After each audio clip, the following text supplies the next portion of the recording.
dude. Careful. Did you forget? Realist Podcast. Welcome to the You Are Here Podcast. This is episode 148 of the podcast. You know where to find the podcast: Apple Podcasts, Spotify, YouTube Video, Anchor.fm, www.youarepodcast.co. We cannot afford the M. Formosa hot sauce. If you're looking for tasty, vegan, everything free, family recipe hot sauce, you want something that's got flavor, packed with flavor, punch, heat, different variety, Formosa is your sauce. FormosaSauce.com. Go get yourself some. Yeah. Valino's Meat Market Steakhouse. That's plug number 2. 2 sponsorships. We're looking for a third. We don't have it yet, but it's coming. Valino's Meat Market Steakhouse. Best steakhouse, North Jersey. Oh, yeah. You want the New York feel? You want the New York, take your family out, wear something a little warm. It's a little cold out. And you just want a warm steak and a side of cream, cauliflower, and some beans, Come on in. Let's go. It's warm. The bar is open. We have the bar open Thanksgiving Eve. It's official. There will be liquor being poured from now till eternity at Valino's Meat Market Steakhouse. Bring your family. We'll see you there. Boom. And shout out to the patrons on patreon.com/youarehere. Hey, I love you guys. Way more than Mikey does. Hey. And you all know it. Hey, dude. You may be a better cult leader, but you're not a better lover than me. Dude, we have a guest today, bro. Yeah, we know. You could say he's up there. Careful. One of the top fighters in the world. That's an erroneous statement. He's got accolades. Maybe one. Okay. I have a pretty good testimonial. Don't talk until we introduce you, okay? Just started it. Yeah, you gotta stop, man. Dude, no. Today we got He stumbled on the could not afford the M. We got you on this podcast so smooth, so precise and so comfy. Did we? So comfy. By the way, before we introduce you, we got to plug one more thing. Twitch, we're twitching every Thursday, Spooky Thursdays on Twitch. You can follow us on You're Here Podcast on Twitch TV. Yes. Doesn't even know. Just Twitch TV and then type in You're Here Podcast. Doesn't even know. You'll find your boys, okay? And we're posting it on Instagram. You'll find us, but come join us. We're playing some spooky stuff. We got to kill the brother now. We killed the mom. Now we got to kill the brother, and we got to get Mia and we got to get Zoe out of there. All right, we got Adam Lowder on the podcast today. Adam Lowder, writer, producer, director, just connoisseur of all things not basketball. We are raising money for a film right now. We're in a pre-production feature film coming out, Wayward Kin, next year. Get ready. It's gonna be a rocket ship, and if you want in, now's the time. Adam Lowder also started a school in Texas, an acting school. And let me tell you something else, dude. And Davey never lies. And you can trust me. You ain't getting acting training in Texas in any fucking place right now like you will be getting at Adam's school at ANYTOWN Actors Lab in Texas, in North Texas, in the Dallas-Fort Worth area. Wow. Okay? Adam, welcome to the show, man. Welcome back. Yes. Our Thank top you. guest. I appreciate it. Appreciate it. That's it? Glad to be here. That's it?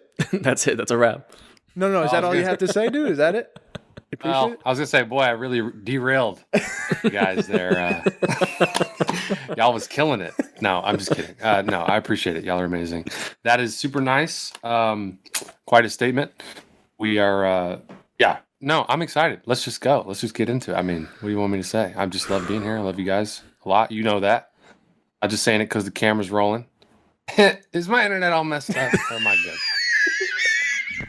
I love it.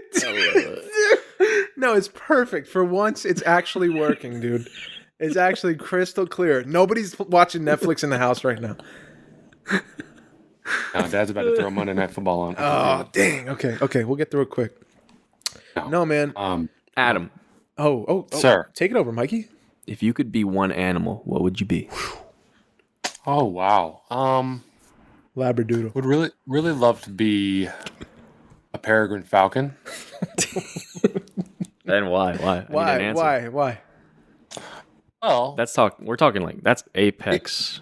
they fly pretty fast. It can't be you then. There's no way. Okay, that's funny.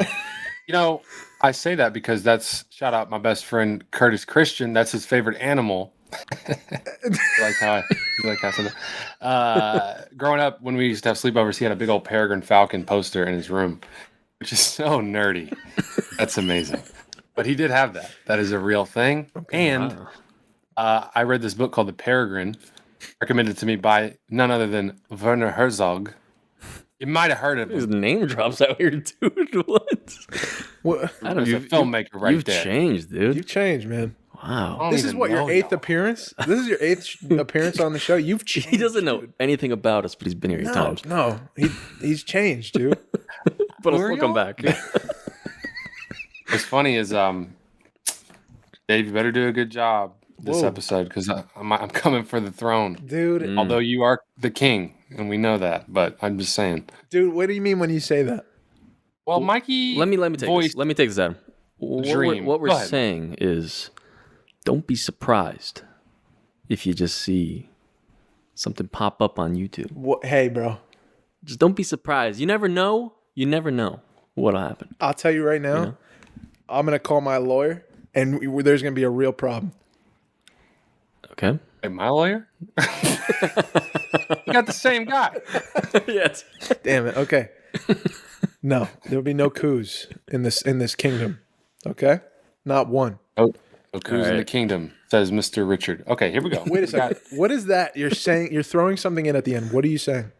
Either that or a giraffe. I really like falcons. You're switching, you're diverting back to an old thing. I'm saying, what did you just say? I think your guys' internet's weird, to be honest. No, I'm just kidding. I think that falcon can really mess up an otter. All right. Big time. You know what? Guys, the talent? We have a job to do, man. We're on the clock right now, dude. Okay? So y'all got the Pellegrino sponsorship? I can't show that. I can't show that. No, we don't have that yet. We're gonna edit that out. They're gonna be like, why did it fade into a different moment? Bro, how do you feel about forgiveness, Adam? Oh, it's vital, but I like to avoid it. Why do you like to avoid it? It's harder than it looks. It's really hard to forgive people.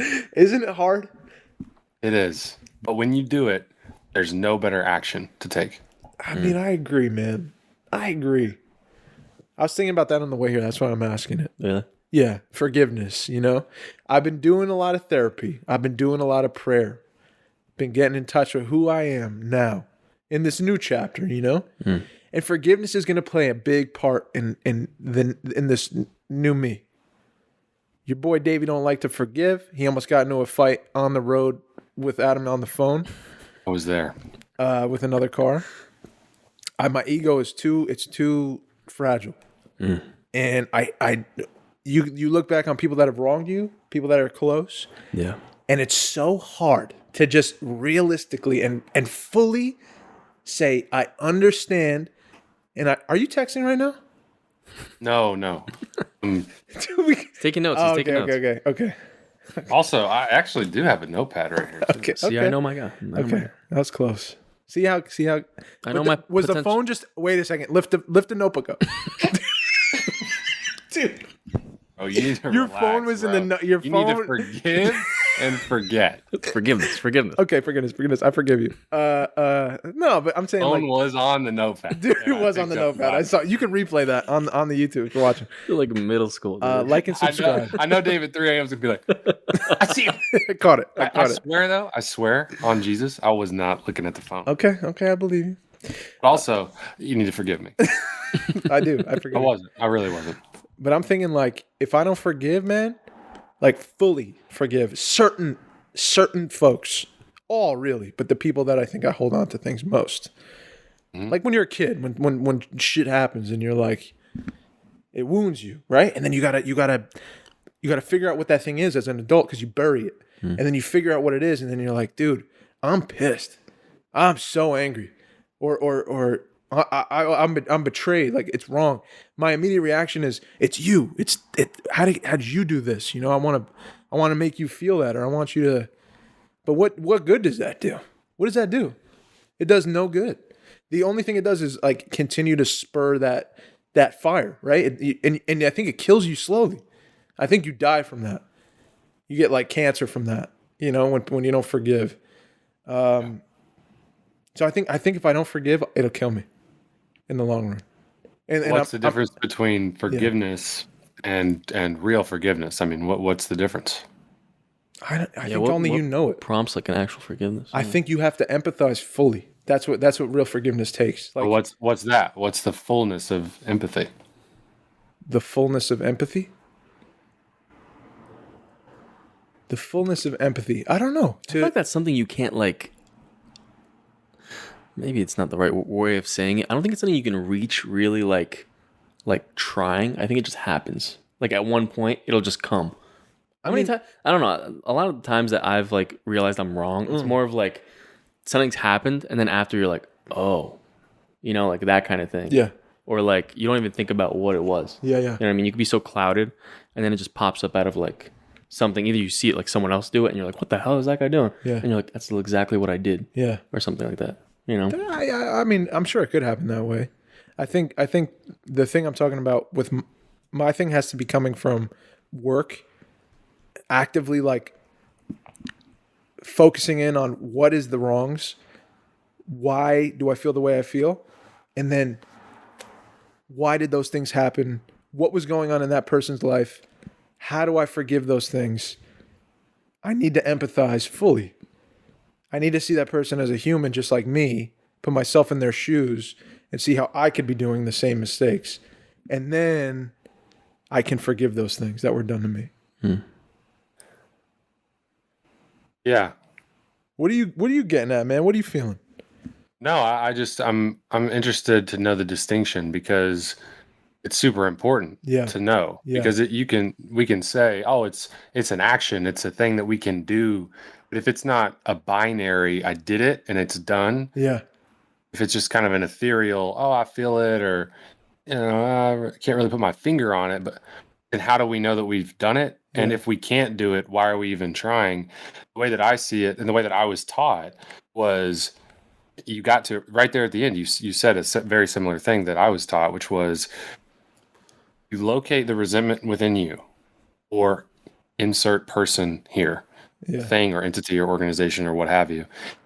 You look at it and you say, man, they hurt this in me. Mm-hmm. You can kind of section, put it into a group of yourself, right? Whether it's your self-esteem or your pocketbook or your whatever. There's a million things it could hurt, but really you get it down and you nail it down and you say, that's specifically what they hurt in me by doing this. And then you ask yourself, what is my part in this? Mm-hmm. Now, if there's something that was abuse when you were innocent, young kid, whatever, something like that, what did I do wrong? Probably nothing. Mm-hmm. But what you're doing now is failing to consider their position. Yeah. Failing to consider the times in your life when you've been forgiven. Let's say someone cut you off, right? Or whatever. Or let's say it's even deeper than that. It's something that is a more emotionally damaging wound that took place within a friendship. You acknowledge your part. Well, I never considered them, or I disrespected them, or I slandered them behind their back. I got to own those things because that's my part. They did this to me. Yeah, I'm mad about that. I've been mad about that. But what did I do? And when you acknowledge those things, you if it's appropriate, go to them and you say, and you actually, well, you have to get ready to apologize. But if they're willing to do that, you have to make it right. And sometimes that's through an apology, and sometimes that's through something that you allow them to dictate. How can I make this right with you? 9 times out of 10, they'll be like, oh my gosh, it's fine. Don't worry about it. I'm sorry too. But you don't need, your forgiveness isn't predicated on their apology. Mm-hmm. Your forgiveness is your own action that you can take. So you consider what you did wrong within this thing that you hold a resentment or a grudge for. Then you see how you can make that right. And that's really the transformative process of forgiveness that I've experienced. But someone had to walk me through that like a baby. Mm-hmm. I had to like get there and be like, oh. And then when you get, I did that with like a bunch of things, a bunch of people. And then it's like, what are the ones that you really don't want to let go of? Yeah. And I was like, this conversation's over. I don't want to talk about this anymore. And those are the ones that if you really don't forgive, you die. They kill you. You die slowly. Mm. Yeah. Yeah, and those are the ones that you can't afford not to do it. Yeah. but it's very transformative. It's very humbling, and it gives you a perspective of how many times you've been forgiven, which brings up gratitude. So you literally replace resentment with gratitude through these actions. Yeah. And it's like a huge gift to be able to do that, to be alive and to be able to make something right where it was wrong. And sometimes people pass away and I can't go to them, but you forgive them to the best of your ability. And you consider the things that you didn't before. You own your part.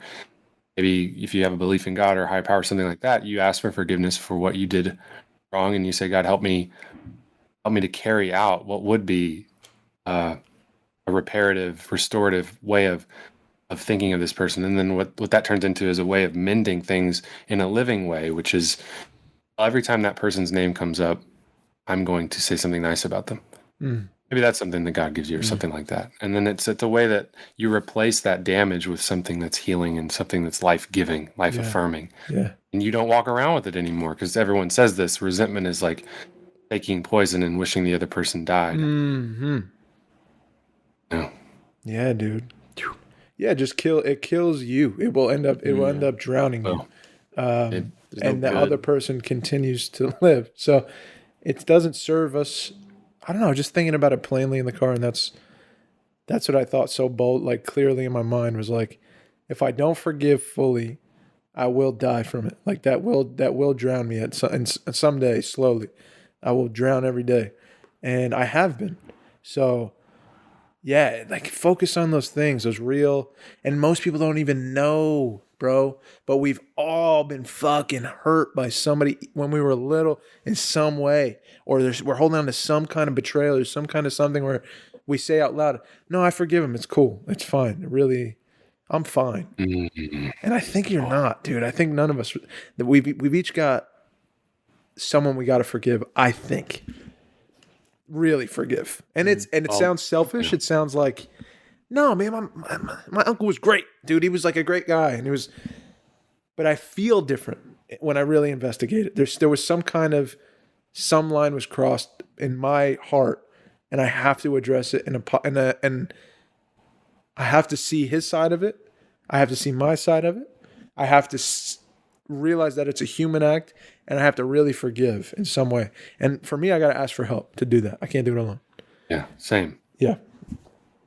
Yeah, the trick too, last thing I'll say about it is, my thing is the people that I don't want to forgive, that it's really deep within me that I'm holding on to, are the ones that if I did, I would lose my power. Yes. And I feel like I have the right, because of what happened to me with this person, to be just angry at the drop of a hat, or be like punch walls or scream. And if someone says, well, that's not right, and I say, well, you don't know what happened to me, so I can say whatever I want, do whatever I want. And I think a lot of us are feeling that way. Yeah. And it's hard to get to that part. It's really, really hard. And why I agree with you, Dave, that we got to ask for help to carry this out. Really hard to get to the part where you ask yourself, what's my part in this? That takes crazy humility, especially when you're holding on to it for a lifetime. Yeah. Because you have to admit you're powerless. But powerlessness can produce anger. It can become a cycle where you're like, I'm powerless. I can't do nothing about it. Okay, fine. Bam. Punch something. Now what you have instead of forgiveness is a broken hand. Like on top of all of it, it's not helping you. Yeah. It doesn't help it, but it does help to say, okay, I gotta find it in me somewhere to forgive this person. And then for me, it starts by considering my part, and then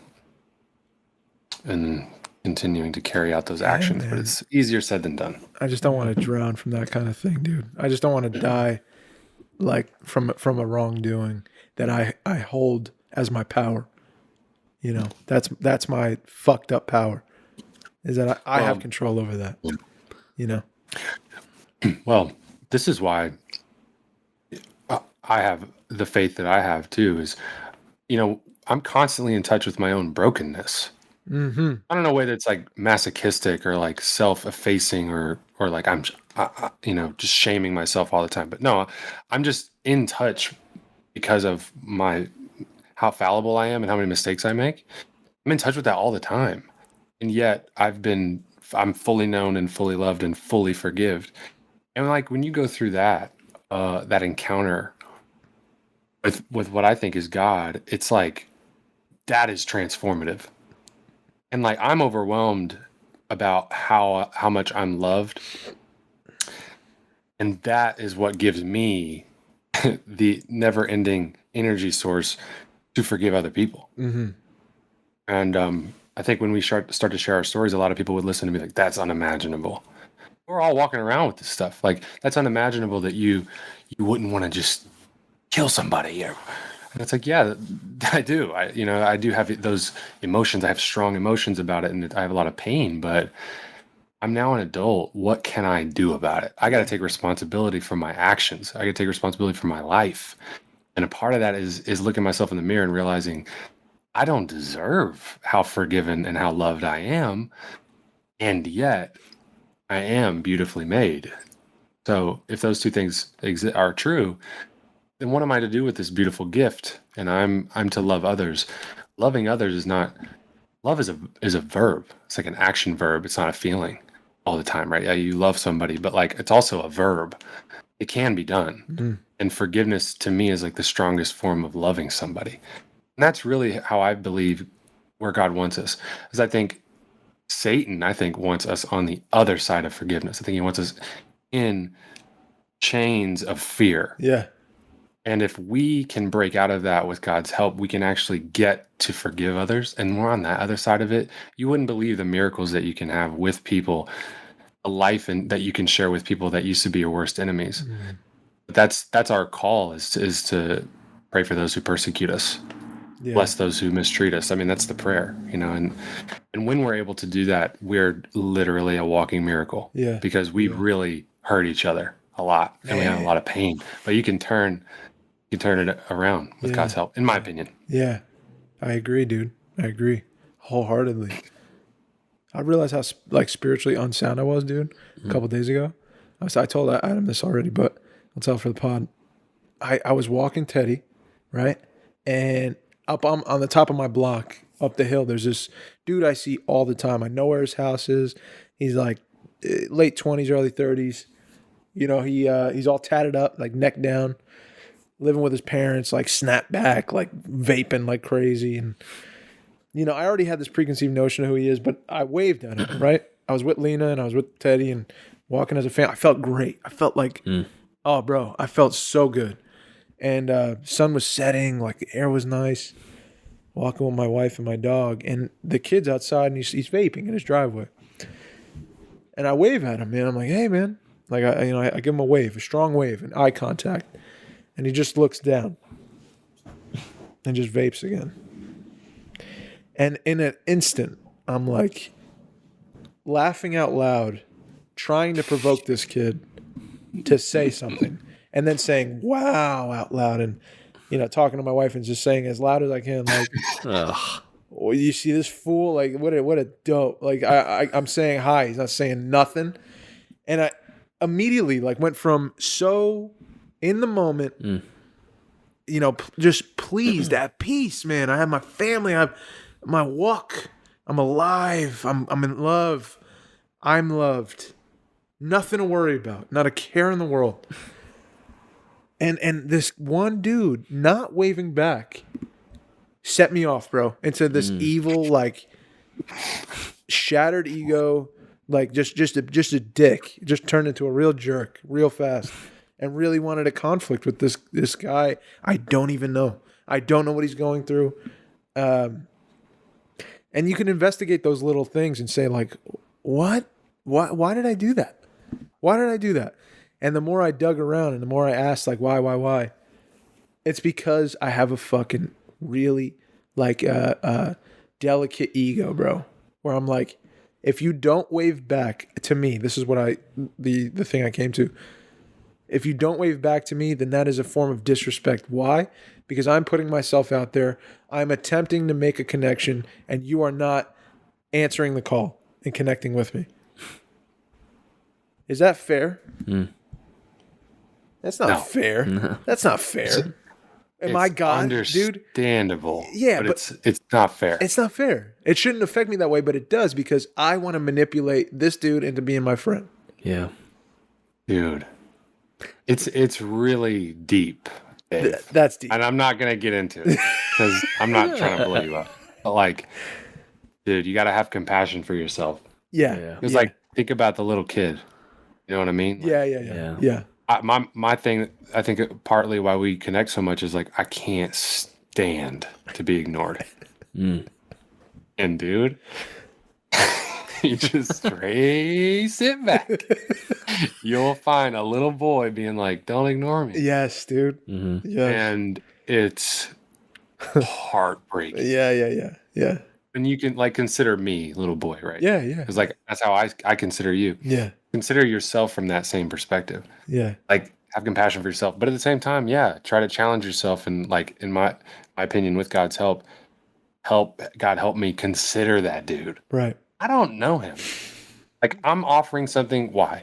Well, maybe I'm manipulating him to be my friend. Maybe I'm doing this out of the kindness of my heart. It felt that way, dude. Matter. It felt that way. But as soon as someone does that, that's my instinct. My instinct is to be like, oh, really? Yeah. Oh, word? Oh, guess what? Because now it's crazy town. Yeah. Now we're crazy. Yeah, this is what you started this. And they're like, dude, I have glaucoma. Bro. I can't see. Can't even see. 10 feet. And it's like, I don't care. Because I'm not about to see it all. Because I'm about to, and it's like, yeah, my wife's same way. She's like, you need to relax. You need to calm down. Yeah. I'm like, man, I can't. It's like, where did this? Yeah, Lena just kept saying, stop. And I'm like, no, stop what? But when I reflect, I'm like, that's insane. She's got to tell me to stop. I know. That's bad, dude. That's not nice. That's not a way I want to live. I want to be the guy who really genuinely does not care about the response. Just waves to genuinely show love. And if it's a nothing, if it's a fuck you, if it's a I say back I love you, and I keep moving. And really mean it. Yeah, dude, that's what we're called to do. That comes from fulfillment. Totally. You have to be fulfilled. Like this is why they say like my cup runneth over. Yeah. Because that's true because like I don't need you to do nothing. Yeah. Like that's how I feel like it's such a spiritual blessing that I'm able to do what I do.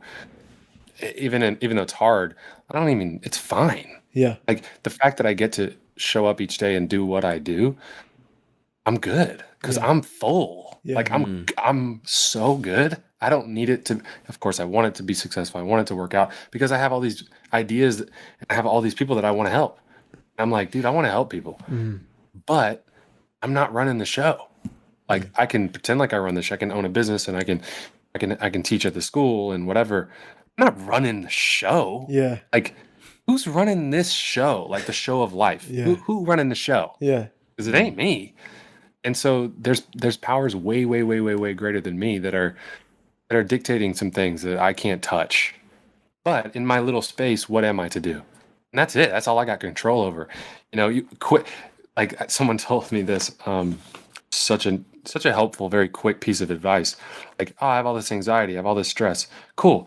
Write down all the things that you're stressed out about and cross out everything that's not in your control. Yeah. It's always like one thing. Yeah. And after the list, I got 25 things, but then I crossed out 24, and one of them is like my attitude. Yeah. It's trash. And it's like, oh, how can you work on that? And it's like, write 5 things you're grateful for. And then I'm not even on 4 yet. I'm like, dang, I have a lot to be grateful. Whoa, wow. I have breath in my lungs. Like this is, I'm young, I'm healthy. I have a wife. My family loves me. It's like, wow. And it just kind of rushes in. Yeah. You know, you're like, dang, all that other stuff, I just got to let it go. Yeah. I need help letting it go. For sure. I always say it's like a full-time job to stay insane between the ears. Yeah. Full-time. I've been working. I've been working. Well, let's get into this, bro. I want to talk about a lot of things, but specifically I want to talk about what you've recently done with ANYTOWN, with the business, is you've opened a school. And we briefly discussed this last time, but I want to get into it, bro. What drove you to open a school? God, for sure. First and foremost, absolutely. I've always wanted to share with others what's worked for me. That's what you do on the podcast, right? I feel the same way. I'm like, oh, this has helped. This has helped. Maybe this will help. With acting, there's nothing I've committed more time to. Well, basketball, and you know how that went. Champagne, but I'm just kidding. But there's nothing in my adult life that I've committed myself more to in terms of a craft, right, than acting. And I do feel like I know a lot, and I don't get to utilize it a lot, which is a little sad, but it's okay. But what can I do? And Katie had this great idea last year. She was like, just do a Skillshare class. I was actually at your house when she mentioned it, right after our trip from LA, and she was like, do a Skillshare. I was like, you can't learn acting online. And she was like, I'm just trying to help. And I'm just a jerk. I was like, just trying to help. Yeah. Would you learn acting in an hour online? Like, I just was crazy. And then after the dust settled on my insanity in the pandemic, 3 weeks later, I was like, okay, let's breathe. What's the gratitude thing again? And then I was like, okay, wait, what can I do? Because I can't play Zelda this many hours. I can't do it anymore. Beat the game. It's great. Like, no. But how do I? So then I wrote down the curriculum. Like, what would I do in a video series? And it was like 7 videos. And I just started going from there. And I just always had the intention, like, I gotta teach someday. I don't know when. And it was always someday. Because all the teachers that we, in our minds, are older people. And it's like, those people have the right to do it because they have gray hair. What? Like, do you have something to share or not? Can you help somebody learn acting or not? And it's like, come to find out, I got some gray hairs. Don't look too close, but I got them. But, and I said, yeah, man, I really could. And when we started this company, I was like, man, I really want to have an education branch. So we have this thing called the labs, and I want to do actors lab, directors labs, and writers labs. And I want it to be a place where you can really feel free to fail and just throw paint at the wall, see what sticks. And it's a space where creatives can come and really just like cut their teeth. And my advice is like, just start going. Just start, like, especially if you're a filmmaker, like pick up your phone and just start making stuff, start writing. Like Nick Lasardi, like I feel like he's like the prototype of exactly what you should be doing at that age. If you have a proclivity to filmmaking, storytelling, and you have a passion for it. Shout out to Nick Lasardi, dude. Yeah, he is like a great prototype for that. And that's the advice I would give. But with the acting specifically, man, that's a little harder. Because, and I know filmmaking is very hard. I'm not downplaying that. It's crazy hard, and there's a million things you got to learn. But acting, I know the intricacies. I wasted so much time in bad schools, bad places, bad classes, and then pursuing a career on my own from Texas without any connections, just trying to figure it out. And my one goal was be the best actor you can be. For a while, it was like, be the best actor, period. And I was like, oh, that's kind of crazy. It took me like 8 years to be like, bro, relax. I have a problem. No. So I was like, forgiveness. Okay. Forgiveness. Yeah, I gotta forgive myself on the top of the list. Still working on it. And so I said, okay, I have all this stuff. I want to box it up. I want to like help people.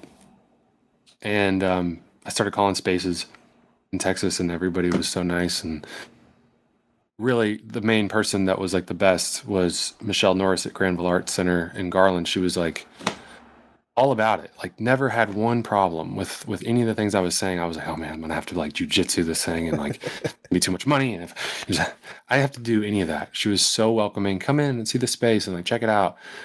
And down there, looked at the space. It was unbelievably beautiful. Especially just coming from New York, everything's so little and so small and costs so much money, and it's so hard. Like, I wouldn't be able to do it in New York, I don't think, in New York City, because I just can't afford it, and rent's too high. And here it's so affordable. Anyway, it just became more and more possible the more I pursued it and started taking actions towards this goal. Just each day, I'm gonna call 5 places today. I'll do 5 tomorrow, and that's it. And like just moving towards it one step at a time, and then just did a bunch of audit classes, and now we've got a couple students, and we've got a lot of interest, and we've had almost almost 7 people audit and really like it, but schedule conflicts. We can only meet in the mornings at this place. And so for a lot of people, they're working. So that's a little tough. 2 days a week, 3 hours at a time, 9 to noon. It's like, it's a little hard. So eventually, if this works out, then we'll expand into different hours. Maybe we'll do some evening stuff when people get off work. They can come and learn some acting. But I've always wanted to do it. I have so much energy. I'm talking people's ears off all. I'm like begging people. You want to learn acting? And they're like, No, I work at the grocery store. I'm good. Okay, here's my card. And it's like, I don't care. And I'm like, dang, I want to help somebody learn this thing. And when you get in front of people that are passionate about acting, I just see myself in them. And I'm like, oh my gosh, I can't wait to help you. This is so exciting. And it's been just like the most. There's only a few times in my life where I'm like, oh my gosh, I'm right where God wants me right now. Like I'm right in the pocket of my purpose. I feel it, Like sometimes it's just having a conversation with someone. Yeah. And sometimes it's like, oh, this is what I'm meant to do. Sometimes it's beating Dave in basketball. Like these types of things No. come but 100 times in a lifetime where Dave's concerned. But the other things are much more rare. Come on. Come on. No, but I just feel so excited and blessed and blah blah blah blah blah. I could go on and on and on. But yeah, I've just always wanted to give back. And when I was in class and Jim wanted me to be a teacher, he was like, man, I think you would just be a natural teacher and you get this stuff. And then he's like, dude, you immediately always tried to share it as soon as it worked for you. I was like, I'm trying to do that right now. Like on the phone, like trying to remind him, like in the moment, like, bro, remember emotion preparation though? Like, remember? He's like, I know, I taught you. Like, I don't.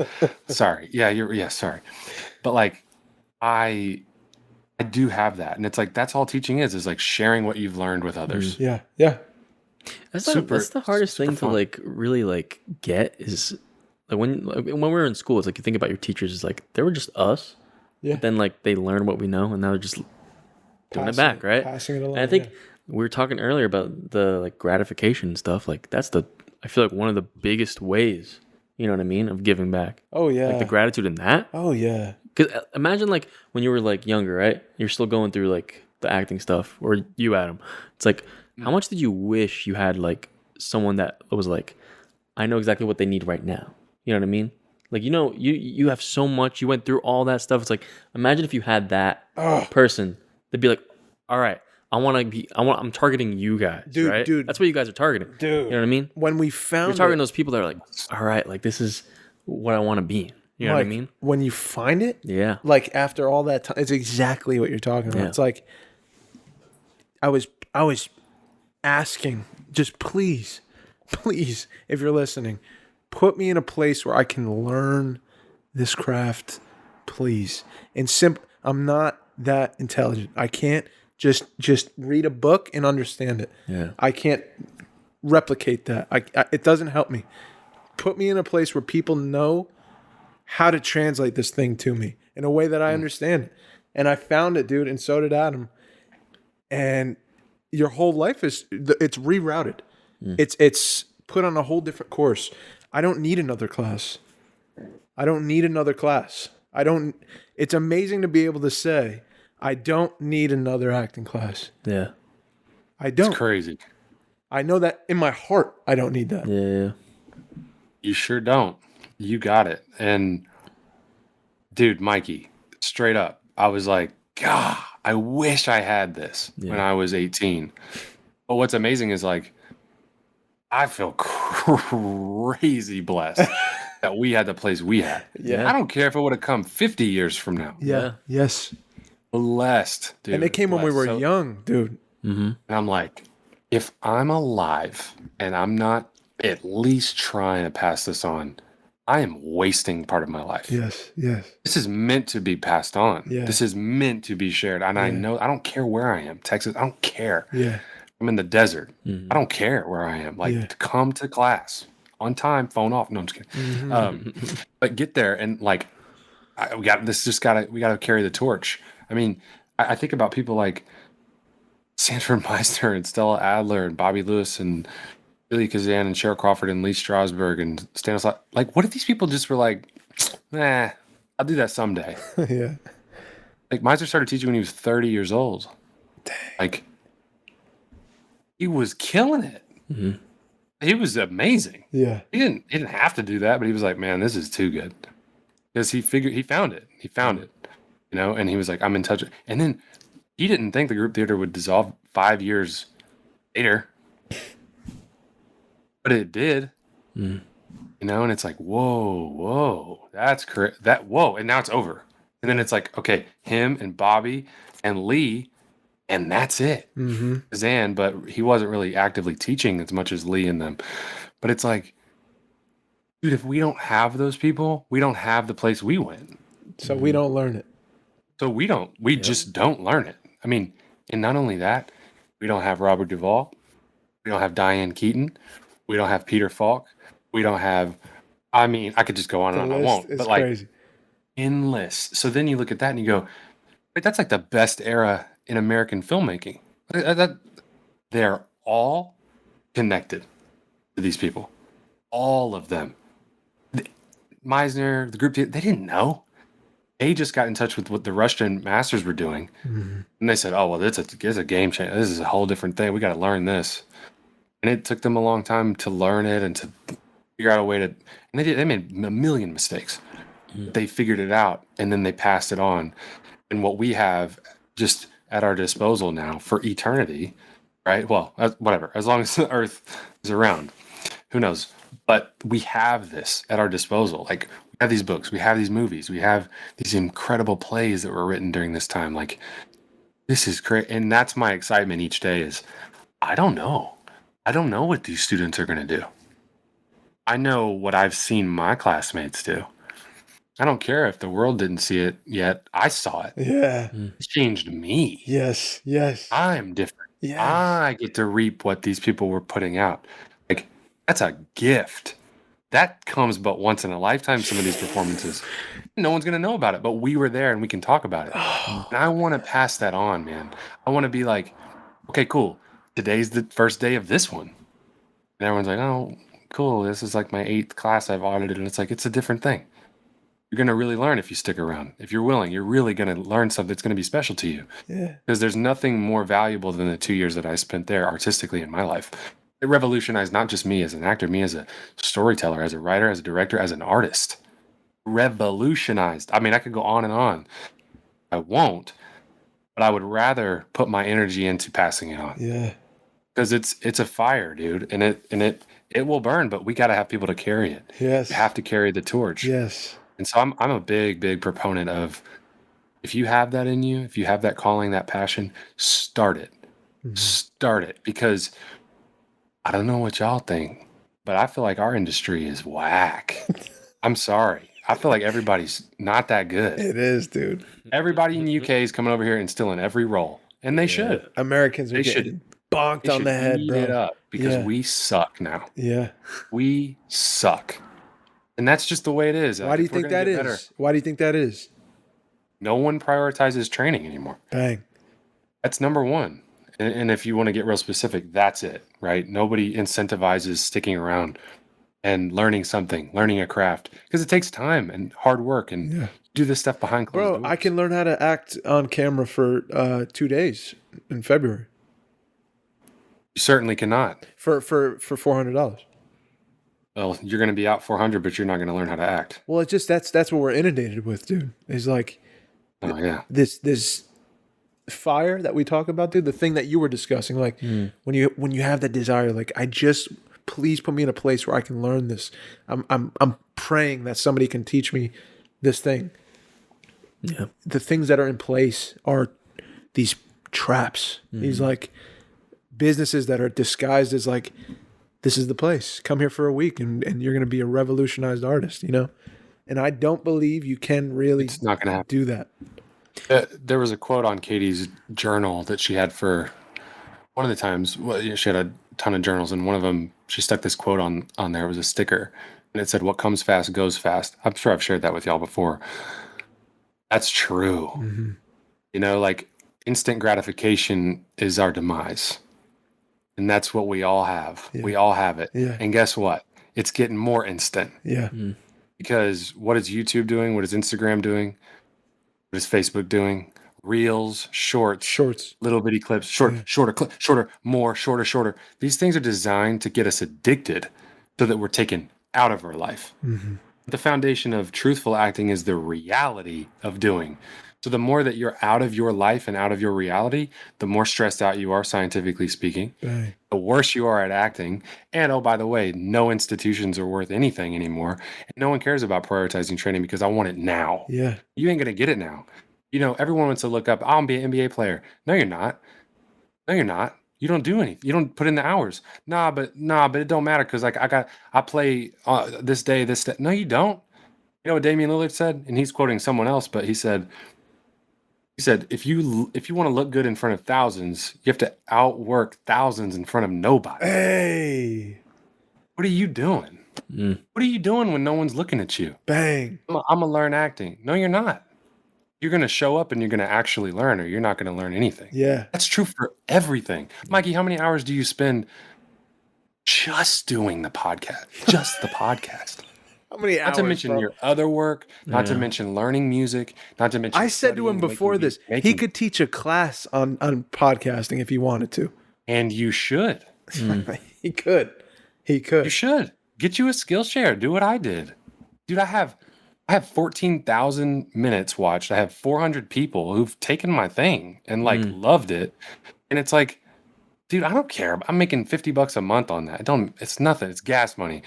Like, dude, I get giddy thinking about, oh my God, another person watched it. Like, oh, I could go. I mean, it energizes me for like 2 hours straight. Just knowing one person sat there for 46 minutes and was like, okay, interesting. I didn't know that. And how do you think I feel in the classroom? I'm freaking crazy. Yeah. Crazy. Dude, when I come over there, can I be in the class? Dude, get in there. Get in the class. In January? Bro, yeah. Actually, I have to work with this space because I accidentally y'all are coming where there's 2 classes I'm supposed to teach that week. Oh shit. And I'm like, I got to cancel those because I'm not trying to waste our time. I got to be in one, dude. If you want, I can just cancel a Wednesday. We can do a makeup when y'all leave on Friday. So let's do that. But I can do Monday. I can do Monday or Wednesday. Yeah, let's do that. Because it is, dude. Oh my God, I could cry. Dude, it's a branch of our fucking business. Like, that is. It is. Bro, I get hyped thinking about it too because of exactly what we're talking about. The thing we were dying to get, we got, and then now we have a chance to give it back. And so it's Yeah, I think also is like it's beautiful. I noticed this with like when I was in school for whatever. I didn't go to a film school, but I went to college and they had a film program. Yeah. But like, I remember like I was looking at all the film professors. Yeah. There are like, I don't know why I was doing this, but I was like, I thought about like, but who are you? Like, who are you guys? You know what I mean? Yeah. And I was like judging them off their like what they did and all this thing. And I'm like, at times I'm like, I don't get why I'm like worried about like the people. All that stuff doesn't matter. You know what I mean? It's what you're learning. Yeah, it's what's actually being taught to you and stuff. You know what I mean? Right. Why do you think that is? Why do you think you? You know what I thought about this when you guys were talking about. It's like teaching is the most underappreciated thing, and the most. I think one of the biggest. I think it's one of the like biggest purposes of humans is to teach. Amen. You know what I mean? It is. Never think about that. Yes. Like, yes, dude. At all times, all day, we're always teaching. You know what I mean? Or learning or whatever. Yeah, I mean, think about our upbringings. I mean, we had human beings there every minute of our lives teaching us something, whether we were in school or whether it was our parents, from moment one. Yeah. And I mein, we literally have them to thank for everything. And then it's like how much you learn in high school, how much you learn in college. If you go to college, how much you learn if you are studying a craft or something like that. Oh man, it's baked within our DNA, within our species to be doing this thing. And if you are proficient at something and you have anything to pass on, like you should. And the reason why I love the approach that we learned to acting was that Mr. Meisner was all about technique being a means to an end. It wasn't the end in itself. Oh, I'm a Meisner. I'm a Lee. I'm a Strasberg guy.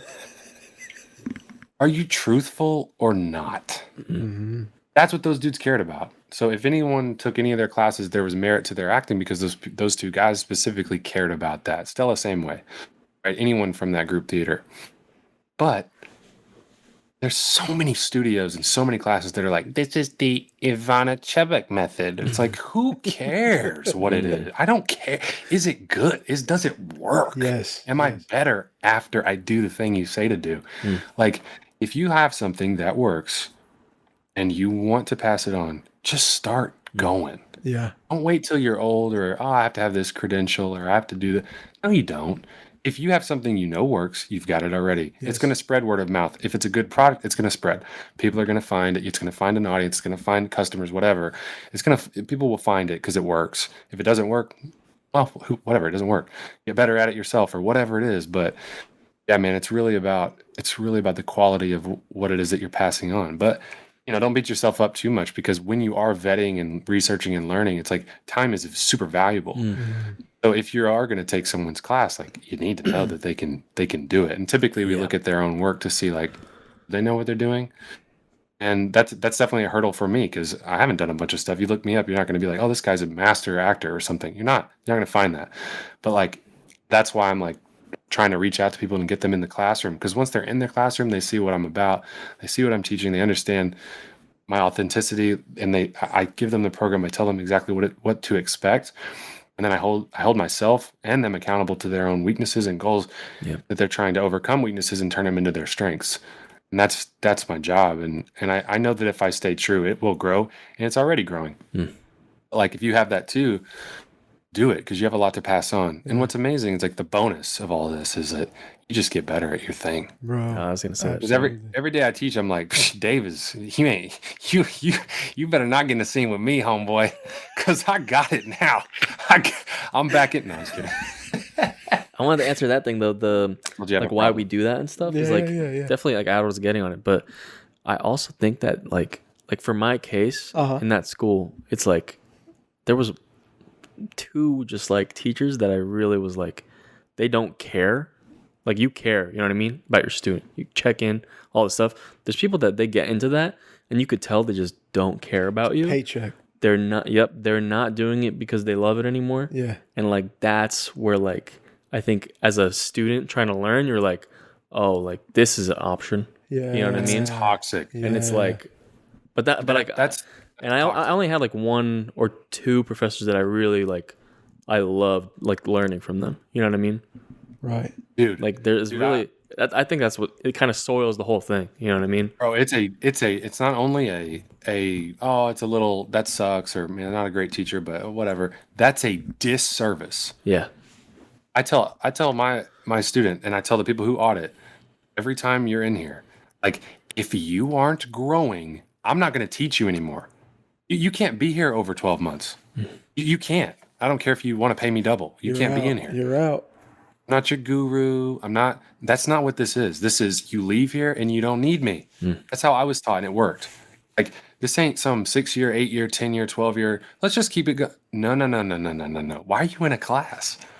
Aren't you in a class so that you don't have to be in class anymore? Why don't we just go to college for the rest of our lives? It's pretty expensive. And I don't have endless money. So like I need a job, dude. I need a job, dude. I need skills. Right? But in acting class, it's like, we're just here. It's just me and you. And it's like, what am I doing? Yeah. I want to be on TV. I'm in a classroom. You don't come to class to be good at acting. Like you come to learn to be better at acting. Yeah. You don't come to perform. You come to master your craft that you can perform. That's right. Means to an end. It's not the end in itself. I think that's partly what resonates with people who have come through is like, why are you 30 and like what are you doing?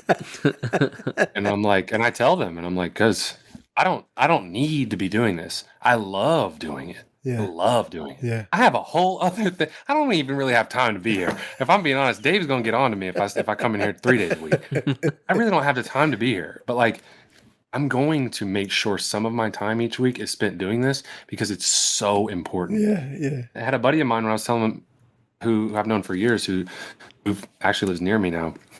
I was telling him about I'm starting a business, and he's like, you need to think of an education sector of your business. Bang. I was like, bro, we ain't even started yet. Relax. Like, I'm still young. He's like, no, because we have to really pass the ladder down to those that are gonna carry it after us. I'm like, I ain't dying. How old do you think I am, dude? Like, He's like, but you will be. You will be. Like, he's like, no, you need to start now. You need to start now. Yeah, and when you guys talk to people like Nick, I'm like, oh, whoa, yeah, it's exactly what you said, Mikey. Like, no, I want to do it for the people who need it now. Yeah. Like, I'm in touch with my a former coworker of my brother's. She messaged me and was like, my son has been in theater for the last few years. He wants to go to college, but he also wants to just pursue acting, and we're in Dallas, and like, I just don't know what to do. But like, my brother gave me your number and said that you're an actor, and like, so I just wanted to text you. And I've been emailing with her, and I'm like, I literally prayed for literally this kid. I don't even know who this is. Yeah. I'm like, oh my gosh, this kid is exactly what I was. And she's like, I think we're going to take a gap year and then like figure it out. And I don't know where to send him. Like, should I send him to London? Should I send him to LA, New York? She's like, to be honest, I don't want to send him anywhere. He's 18. Yeah. I'm like, just have coffee with me. I will tell both of you what I wish someone would have told me. And like, God bless my parents. Like, they had no idea. And my little crazy thespian self was like, I gotta act, and that's just the way it is. And they're like, what? Dude, let's get into that, bro. Let's get into that. Done this. You're young thespian ass, like saying, what was it, dude? Like, you told me this story, but you never told Mikey this story. I want to talk about it. Your like trip to New York. Oh man, yeah. So, oh goodness gracious. All right, how do I want to like give you a good psychology because it's important, but I'll give you a snapshot into my life real quick. I'm 4 years old. I don't go to elementary school yet. My brother is away at his elementary school. He's 7, and we live down the street from his school. So he used to walk back and forth from school. We used to watch him from the front steps. During the day, I would put on my cowboy boots, my belt buckle, my Wranglers, my cowboy hat, and my little Stetson shirt, whatever, my pearl snaps, and I would imitate all of the CMT country stars that I saw over the weekend, because we would VHS record the CMT countdown on Sundays, top 25 videos. So like Neil McCoy, Toby Keith, all the mullet guys, all the guys that really wanted a mullet, Travis Tritt. So I would record them, and I would tape them, and I would play them over and over like a psycho, and just copy their exact moves. And I'm 4. Like, what is that? That's weird. I'm just doing this all the time. And Mom's like, this is the funniest thing I've ever. So she gets a camcorder and she starts recording me throughout the day. And like, I'm super shy. So like the first few takes, I'm like, and she's like, do it like you do it in the thing. And she always says like, if YouTube was a thing back then. But so we have these videos and we always watch them like every now and then, and it's hilarious. But okay, so that's me, right? So flash forward, I have like I'm in 6th grade. My football coach is teaching me theater class, and it's a class that I had to take. I didn't even want to take it, but it was just required elective when I was in middle school at Dowell. Well, first assignment I ever got was you have to learn a monologue, and I said, what's that? And he's like, it's where you talk by yourself. And I was like, that's weird. Oh, I think I know what that is. And he's like, find a monologue, bring it in. This dude was checked out. Bring it in and do it, and I'll give you a grade. Okay, so I went on and I went through all my VHSs, and I was like, I love Remember the Titans. I put Remember the Titans on. Oh.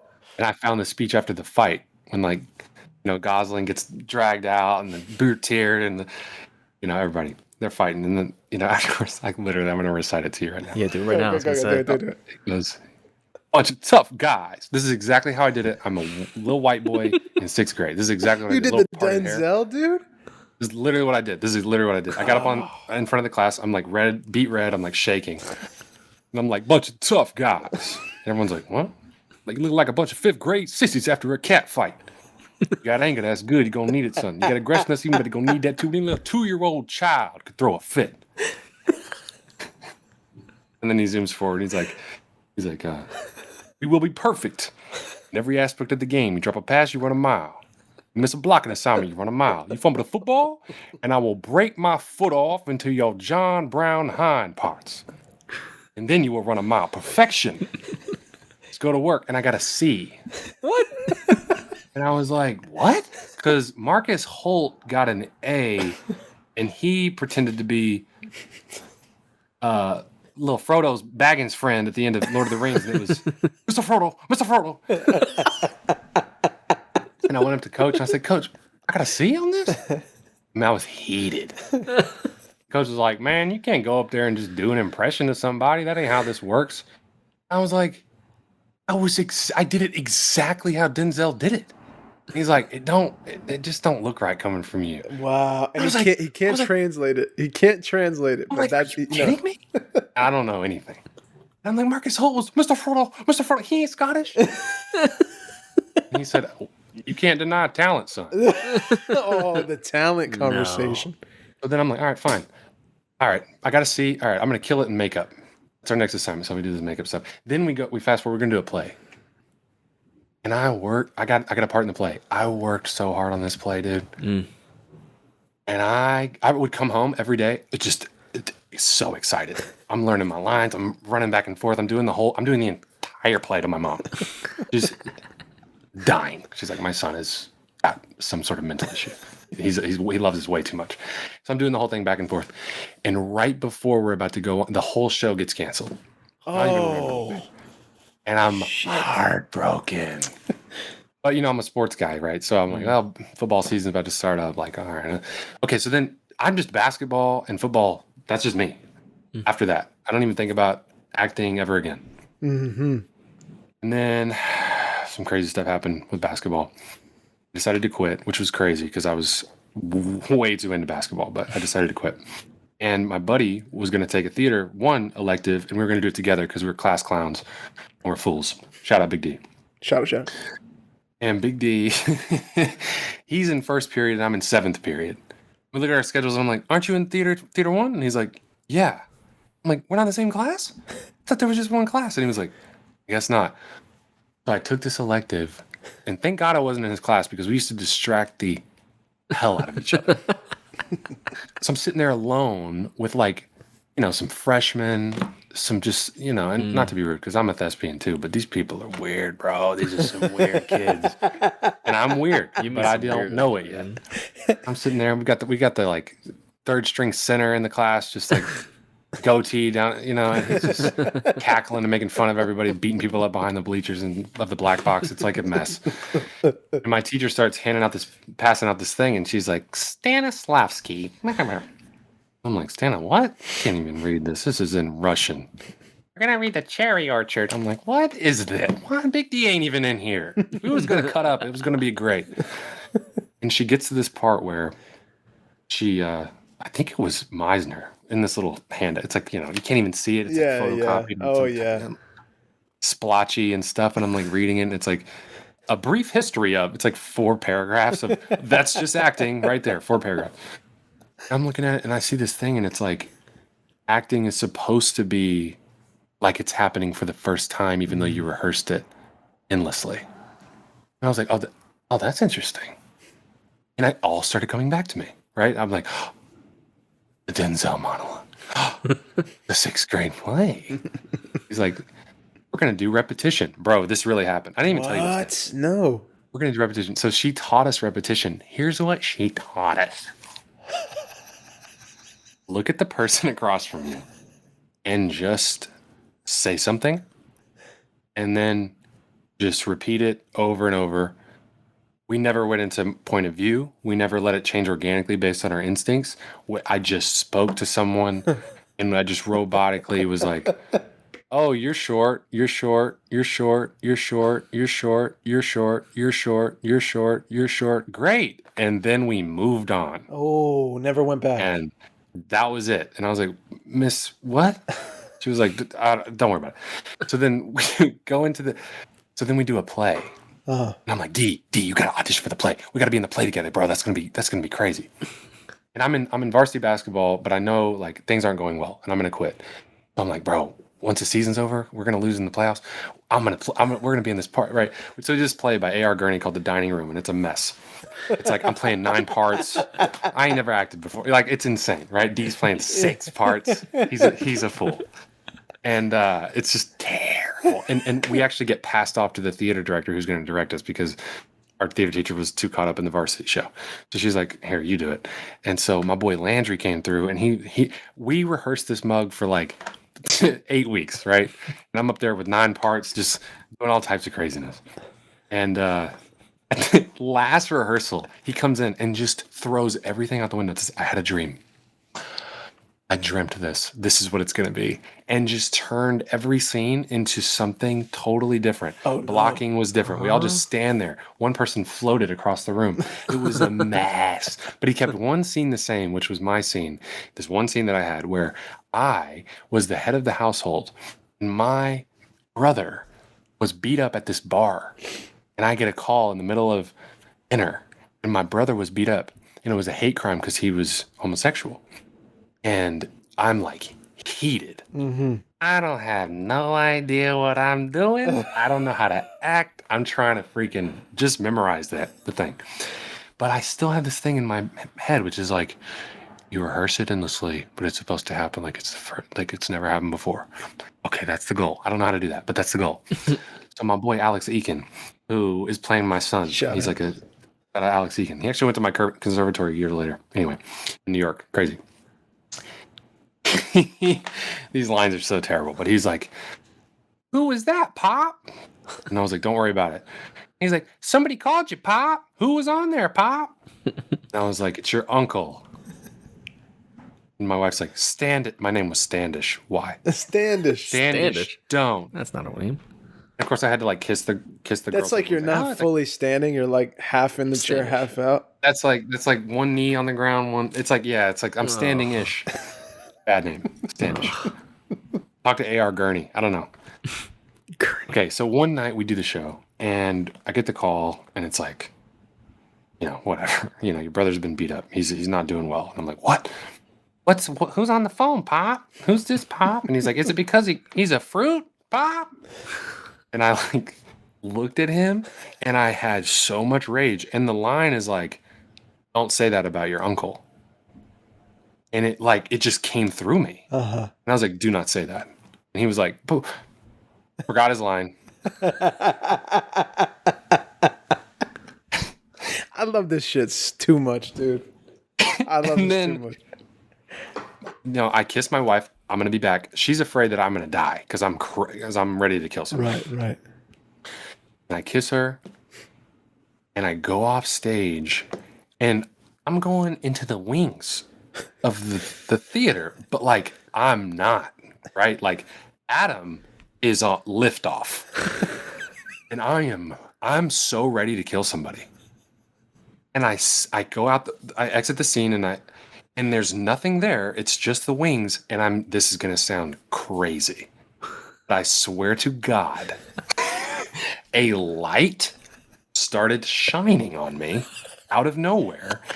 And it was as if I found the person who did this to my brother, and I killed the man. In a fantasy, total fantasy. I killed him dead, and I was sobbing with grief.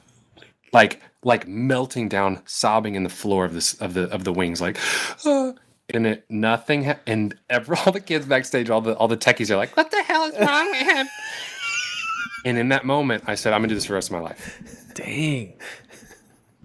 I'm just for the rest of my life. I didn't understand why, but I was carried away by the circumstance in some way, right? Yeah. And it was just like some like it was like the perfect timing of like natural, like just enough disdain for Alex Eakin in my life to like truly to like just kind of get to the point where like I have to leave. I'll just have a brother enough to where I love him so much, and like I can imagine like what if someone hurt him? Yeah. Just getting perfect to this one night. Perfect storm. I just had to really go to the bathroom. Like just certain things just lined up, and then I get myself out there, and this came over me. So at that point, I was like, oh my goodness, I got to do this. And that's when it just started billowing. And like the cream of that thought started rising to the top in my own purpose and passion. We took a trip to New York City, and we had like 4 shows we were going to see. So we had like Ibsen's show, which was Hedda Gabler, Mary Louise Parker, and Peter Stormare. And then we had Billy Elliot the musical, And then we watched another musical. I can't remember. And then we watched In the Heights. In the Heights, this was 2009, January. And I was 17. And, all the theater kids had to introduce me to all the music because I was like the basketball player who's trying to like butt in. But senior year, I'd done all the plays. And I had like. You were Zac Efron. Well, no. You were Zac Efron from High School Musical, dude. Sure. I hate that. But yes, it was just, imagine it was kind of like that, except Zac Efron can't handle it. Can't handle it on the court. I'm a shit. Anyway, so. Hey, Zach really played, though. Oh. He's really gonna. I can't say bad things on the air. Anyway, there's a whole fantasy of me playing him one-on-one too in my mind now. I'm like, wait. But so they've introduced me to all the soundtracks, like original Broadway cast, blah blah. And so they're always introducing me to stuff. And I can't sing worth nothing, but I had to do these musicals, and my buddy Billy was like, he had to sit with me and like do scales and stuff, and but bless him because he had to go through a lot. Like, scaling with me, it was a mess. And so one of the things was like, have you heard In the Heights? And I was like, I haven't heard anything. I don't Celine Dion, I don't know anything. And they're like, what? You don't know In the Heights? Play 96,000. And so they throw on 96,000, and I'm like listening to it. I'm like, this is like hip hop. And I'm like a huge hip hop head. I mean, what? This is hip hop. I thought it was musical theater. What is it? They're like, oh, this is the greatest thing that's ever happened. And so in the middle of every show, like we would do an intermission, right? And we would come to the dressing room and we would blast that 96,000, and we would go ham on it. Like every lyric, just the nerdiest kids you could imagine. Like, I won the lotto tomorrow. Well, I know I wouldn't bother going on no spending spree. I pick a business school and pay the entrance fee. Then maybe if you're lucky, you'll stay friends with me. I'd be a businessman richer than Nina's daddy. Donald Trump on the Lincoln, he's my caddy. My money's making money. I'm going from Potomoto, keep the bling. I'm with a brass ring like Frodo. Oh no, here goes Mr. Braggadocio. Next thing you know, you're lying like Pinocchio. Oh, if you're scared of the bull, stay at the rodeo. I got more holes than a phone book in Tokyo. Oh, you better stop rapping this now. Ready, it's gonna get hot and heavy, and you already sweaty. Yo. I'm sorry, is that an answer? Shut up, go home and pull your damn pants up. As for you, Mr. Frodo of the Shire, Marcus Holt did not do a better job than me. No, that's not the lyric. Frodo of the Shire. 96 G's ain't enough to retire. Come on, I got enough to knock your ass off its axis. You have a knapsack full of jack after taxes. 96,000. So we would do this every show, all the time. That's why I know it still. And we would just go crazy. It was like a blast. Yeah. So we get the Broadway tickets in the Heights. I got a digital camera for the trip. Like it was like a Christmas present. It was amazing. Brought it out there. I took 4,000 photos day one. I'm like, I'm in New York. It's literally 1 degree outside. I was dying that winter. Look it up. The day I flew in was the flight before our flight was scheduled was the Miracle on the Hudson flight. That landed in the Hudson. We are about to board at DFW. And I'm looking at the screen and we're at Chili's 2. And I'm sitting there eating some fries with my boy Billy, Kevin Dunsmore. And I'm like, what is this? And everyone's crowded around all of a sudden. I'm looking, and it's Miracle on the Hudson. Everyone survived. And then, what aren't we going there today? What? Is that going to happen to us? Sully just landed the plane in the Hudson. Literally. Sully just saved everybody. And Sully, you know where he's from, Dave? Where's he? Oh, he's from, oh my God, Denton? Denison. Denison, where we stayed. Really? Dude, we were walking down the street, and it was a mural on a brick wall. Really? In downtown, and it was Sully. Dang. He's from Denison. So he does this. We got on the plane. I have to my mom. I don't know how she didn't just no. But we got on the plane. We get there. Anyway, I got this digital camera. Took 4,000 photos. We go to Sardi's before this burger joint. Famous burger joint. They got everybody's picture on the wall. And I'm like, And we're sitting there and we're about to go to In the Heights and I'm all dressed up. I got my tie on and everything. And I'm so excited about In the Heights, I leave my camera. Oh, I left my camera. And I was crying because, well, not yet. We get to the show.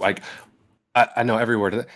I am Musnavi, and you probably never heard my name. Reports of my fame are greatly exaggerated, exacerbated by the fact that my syntax is highly complicated because I immigrated from the single greatest little place in the Caribbean, Dominican Republic. I love it. Jesus, I'm jealous of it, but beyond that, ever since my folks passed on, I haven't gone back. God damn, I gotta get on that. Anyway, so in it, Abuela comes in, and the Piragua guy, so we're in it. I mean, I'm singing every word. We're like, get the kid out of there. I'm like, get me on the stage. And we're just going crazy. And intermission happens, and we're just, And dude, right before the lights go back down, and we're starting again. Where's my camera? Oh my God, my camera. Where's my camera? I'm reaching in the thing. My pea coat, my thing. I'm like, oh my God, I left this already. My mom's going to kill me. She called me at Toys R Us, like we're visiting. And she said, Adam, it was her camera. I remember now. And she said, just because I believe in you so much and you deserve it, the camera is yours. Which was like a big deal. We didn't have any money growing up. Like it was a big deal. And it was her camera she bought and I was able to borrow. Yeah. And she had told me just before that show, sorry, I screwed up the order. Coffee hit the system, y'all. Duh. And then I lose it. So I'm like, I can't lose this. Like I can't, my mom, like, you don't understand. Like I'm screwed. Okay. So I try to not think about it and enjoy the show. Okay, the show ends. Miss, I gotta go. I gotta go back to Sardi's. I lost my camera. And she's like, I'll go with you. Relax. Everybody else go to the hotel. Relax. And our hotel, by the way, was right by the New York Times building, Dave, where we used to pass by it every time going to the drama bookshop. Oh my God, I remember that building, dude. I remember you telling me that. Full circle. Yeah. Dude, I would literally. We got such a long story. I'm sorry, y'all. This is too long. No, this is important. I'm skipping a lot of stuff. I'm trying to keep it brief. Katie's gonna watch this. Go. Aye. So then. My theater teacher comes with me, and we're walking, and it's snowing, and it's like 2 degrees. I'm walking in the snow, and I'm like, I can't believe I left my camera. My mom's gonna kill me. She's like, Adam, stop thinking about the camera for a second. Just me and you, walking in the snow. And I'm like, what? And she's like, do you think you can do this? And I was like, do what? She was like, do you really want to be an actor? And I was like, yeah, more than anything. She goes, I think you can do it, but do you really think you can move here and live here and do it? And I said, I don't know.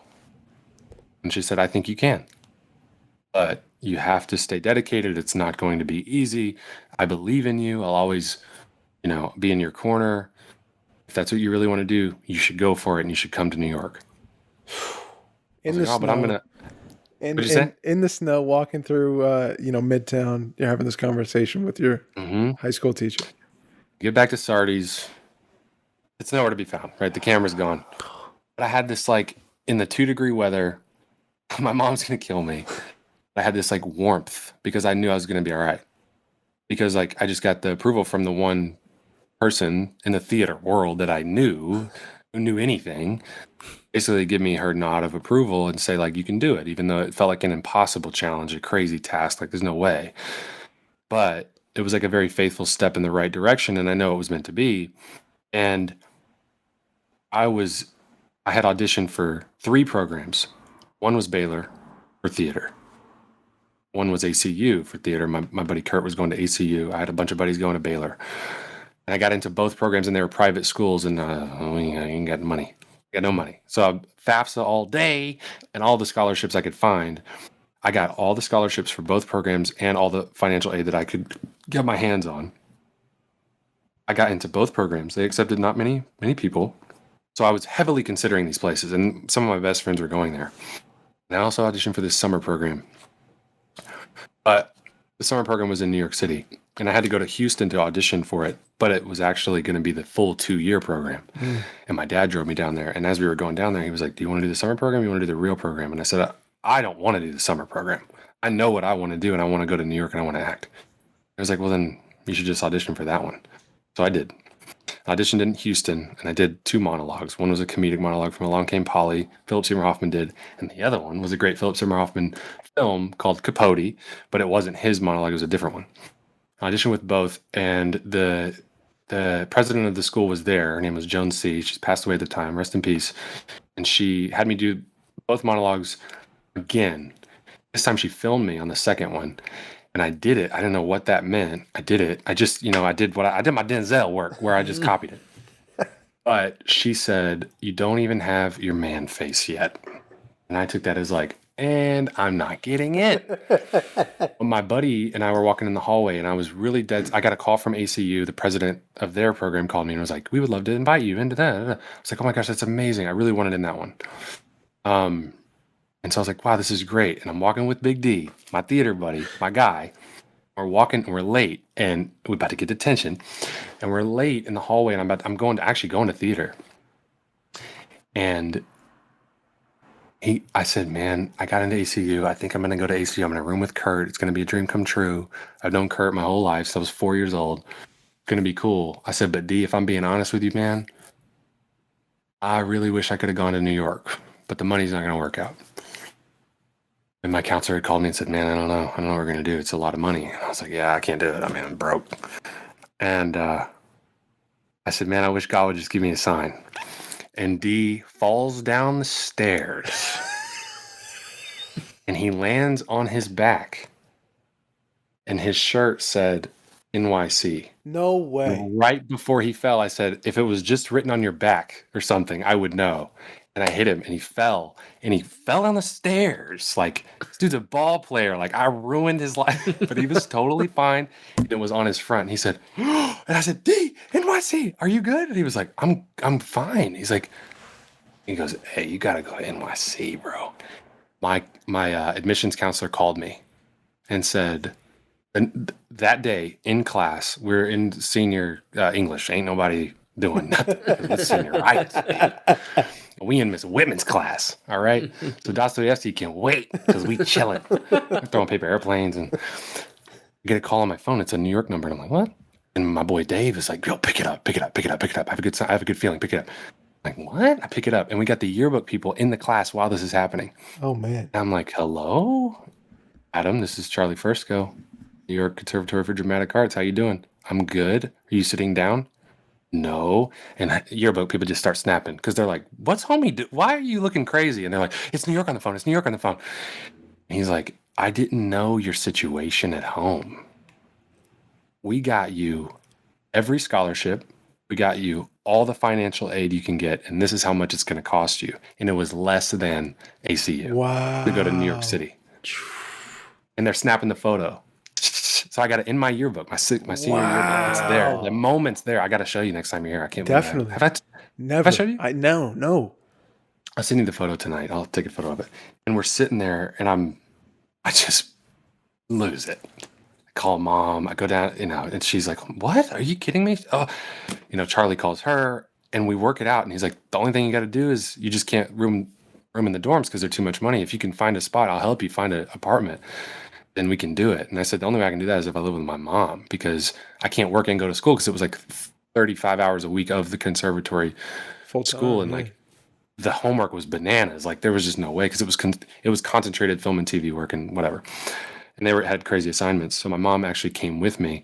And that's how we ended up staying in Jersey City. Wow. And I lived in Jersey City for 3 years. And that we were off the Journal Square Path train stop. Mm-hmm. And, I used to walk past that Lowe's, New Jersey, where you guys just went and premiered the theater, I'll Meet You There. Where we were at? Yeah. And I used to go there. I used to walk past there every day and say, gosh, I wish it was the 50s. I wish I could go to that. Because it wasn't open at that time. They were still renovating. Yeah. And I always dreamed of going there. And before we left, we actually went and saw on the waterfront at that place with the actual negative from, it's Columbia. And we watched it on that 80-foot screen with the organist and everything. And it was like the most moving cinematic moment of my entire life. And it was this like, everything's going to be fine. Full circle moment, And I know you guys have felt that too in your own like story. Anyway, so that's the story of the New York. That took like 45 freaking minutes. I'm so sorry, y'all. But we got to know. That's an exclusive, man. That's the origin story. That's how you got into the presence of David Joseph Molina, dude. And just how that's a unique POV on that story. It's a unique I like it. lens I'm looking through it. No, but that's it's important to talk about those things. A specific moment, the one that sticks out to me all the time is the one where your teacher in the snow, walking back from Sardis, and she's telling you should do it. You really should do it. That's it's if that doesn't happen, do you move? There's a lot of those that you ask yourself, do you move? Do you take the risk? Do you learn the craft, really? Because you could have went to ACU, you could have bounced around to a few places, moved to LA. Who knows? But you have something now where you're confidently teaching people who are willing to learn and are eager to learn the craft that you were blessed with. So Dave, I gotta add a little thing to that too. And we know the blessings of some of our choices. Like Yeah. like me and you personally, we understand like what our friendship is and how much that means. We've talked about that. But here's what's really, really just wild, and you can't wrap your head around it. If Miss Tooch, who was my teacher, doesn't tell me that in the snow to provide enough confidence to take the next step, which is to apply, which is to take the next step, which is, okay, I'm gonna learn this monologue real good, better than I did the Denzel one. Prepare it as best I could to really do the 2-year program. If I don't have these financial challenges, if I don't, apply for everything that I can, if I don't have Charlie as my admissions counselor, who was working really extra hard because he said, Joan C. told me to work really hard on your case because she said he doesn't even have his man face yet. And I said, I thought that was a bad thing. He goes, she accepted you into the program before the week was over. Wow. She's never done that. He's like, I'm not blowing smoke, bro. Like, I'm telling you, this is what she said. I was like, what? It was just amazing. Yeah. If that doesn't happen, dude, one conversation in the snow, my one person that I believed in telling me, you can do this, my teacher. I don't have, my brother doesn't know his wife. They don't have Theo. They're about to have their second kid in 2 weeks. Because he moved up to Jersey City because I was up there with mom. And met his soon-to-be wife, his future wife. I wouldn't have Katie. You wouldn't I wouldn't know you. Like the things in my life, like the most blessings I have are a result of faithful steps. Dude, and you took that because someone in your life that you looked up to and respected stopped you from what you were doing, feverishly thinking about that camera and said, Adam, I believe in you and you should do it. And that should be highlighted, man. That changes the entire rest of your life. It does. That's the impact we can have on people without even knowing it.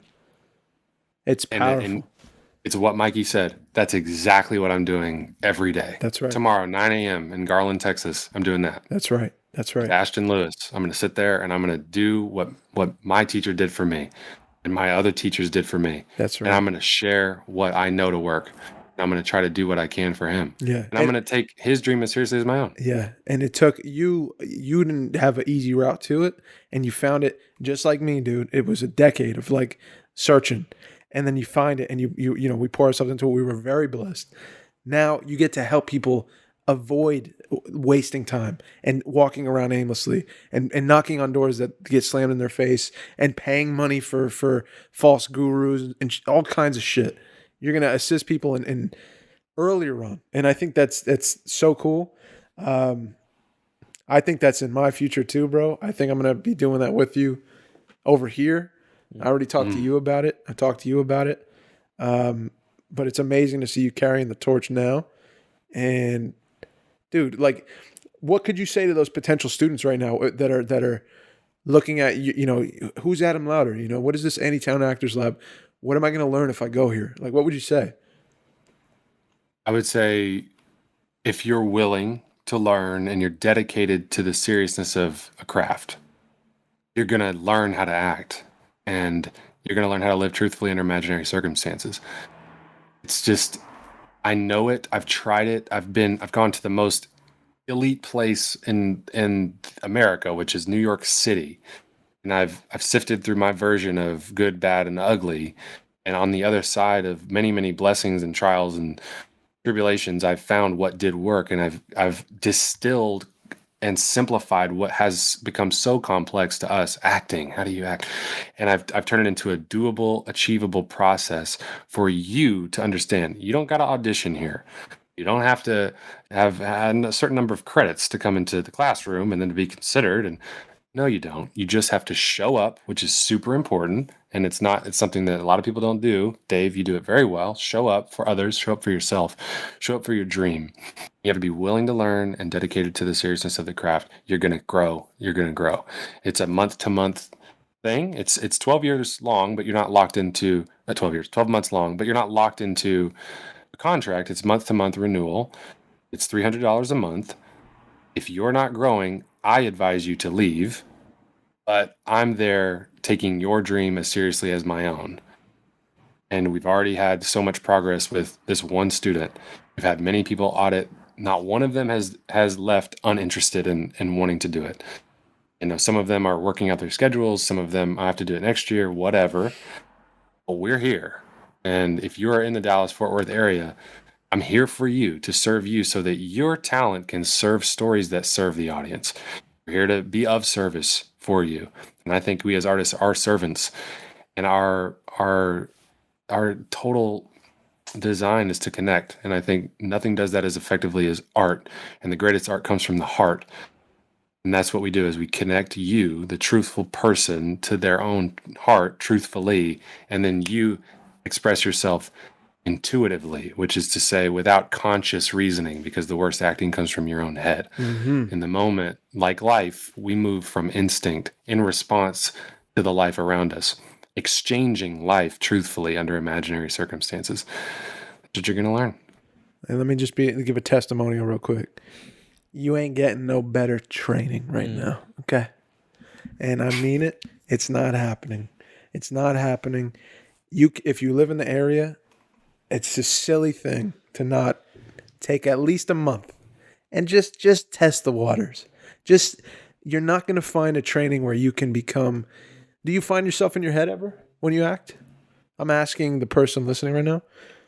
If you do, Adam has a clear way. I've seen it. I've trained with him. He's directed me. I know the guy. I've acted with him. I promise you this. You will not act in your head. You will not act from a place of thought. It will be from a place of instinct, which is the people you look up to the most. I promise you. It's an acting that's specific, that is wholly specific and is sacred and is about connection and the moment, impulse. You're not going to find a place where you can learn that more effectively than at ANYTOWN Actors Lab. There's just no way. And I put my name on it. I do. My name's on it. I'm not blowing smoke up on Adam. He is definitely right now the best teacher you can find. Definitely. Just because he's younger, just because he doesn't have the credits. I'm telling you, Meisner didn't have much credits either, bro. And I'm not comparing you, but I'm just saying it doesn't mean shit. You want real training. You want to learn how to be a actor who acts from the heart, from impulse, from the moment. Just like life, you want to act truthfully under imaginary circumstances. Truthfully. That's where you should go. ANYTOWN Actors Lab. That's all I got to say, dude. That's it. And look out for the one coming on the East Coast maybe in a couple months. We'll see. We got to talk. Oh, yeah. We got to talk more. Oh, yeah. We're figuring out details. Yeah, we're figuring it out. I'll throw this out there. Maybe if there's people willing to take a 20-minute bus ride from New York, into Jersey. There might be only spaces. a 20-minute bus ride. But we'll see. Message Dave. Message me, man. Reach out. Message Dave if that's you, because what Dave said goes right back to him, because you've got it too. You've got it too. And if anybody has interest up there, it would be a special thing to learn from you as well. And if you're about to do it, like, people would be blessed to be in that classroom. I think the thing that you got that no one can compare is how intelligent and how incredible you have you know how to do it. Mm-hmm. You know how to do it for yourself.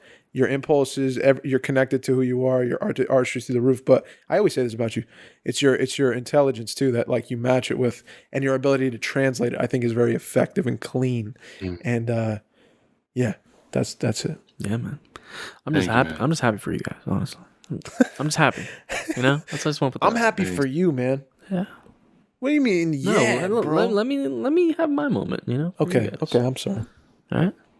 Thank you. Don't make it about yourself. I was trying to make it about you. I love you. I'm kidding. I love you too. I love you, man. All right. I guess that's it, huh? I guess that's it. ANYTOWN Actors Lab. You know where to find it, man. It's in the description. Look down. ANYTOWNActorsLab.com. Can we go there? Yeah. Is that right? Yeah, that's right. ANYTOWNActorsLab.com. Boom. That's the podcast, episode 148. You already know. Thank you guys so much. Thank you to all the patrons for supporting us. It's the best way to support us. We love you. They're on the screen right now. Boom. You know where to find a podcast: Apple Podcasts, Spotify, YouTube with the video, Anchor.fm, www.youareherepodcast.co. We cannot afford DM. My name is Mike, and I'm signing out. My name is Dave. I love y'all. Please be kind to one another and say hi to somebody today. My name is Adam Lowder. What are you grateful for? Thank you for having me. Bang. Let's go. Ooh, what are you grateful for? Come on. So much.